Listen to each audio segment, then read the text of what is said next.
Mais comment vous réagissez d'abord à la position du directeur, M. Brochet, qui vous a un peu tassé, là, avouons-le, vous a mis un peu à l'écart, il vous retire du terrain à cause de vos prises de position. Comment vous réagissez? Effectivement, première chose que je vais dire, M. Brochet, c'est un très bon directeur, même s'il n'a pas eu facile dans le service de police de Laval, parce qu'il vient de l'externe, il est rentré. C'est normal qu'est-ce qu'il fait, c'est son devoir de faire ça, mais j'ai déjà avisé la direction que j'allais donner ma démission.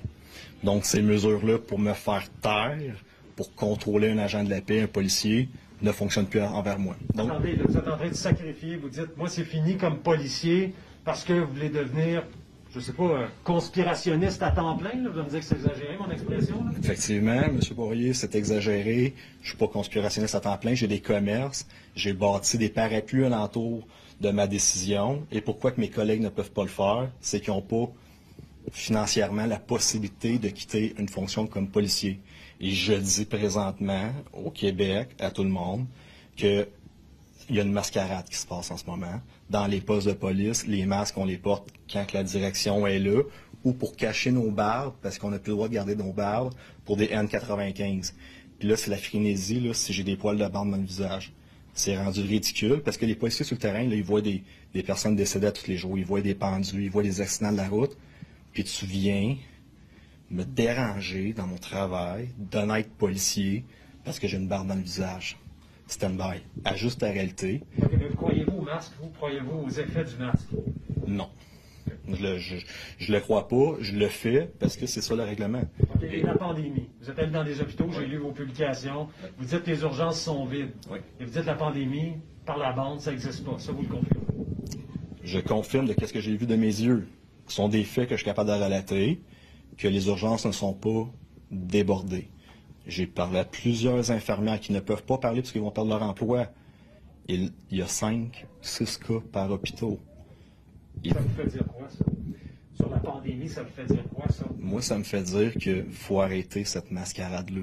Je laisse ma carrière de 12 ans de policier, 100 000 par année, un fonds de pension, mes avantages sociaux, parce que je dis à M. Legault, non, ça suffit. Je ne suis pas l'outil de ta dictature. Je travaille pour le citoyen, je travaille pour le peuple. C'est ça mon serment d'allégeance que j'ai fait en 2009.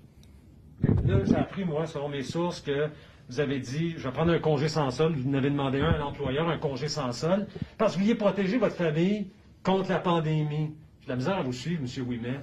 Vous dites, ouais, le masque, non, je ne crois pas, la pandémie, il n'y en a pas dans les hôpitaux. Puis là, vous demandez au service de police, peux-tu avoir un congé sans solde pour protéger ma famille contre la pandémie? Croyez-vous à la pandémie? J'ai de la misère à vous suivre.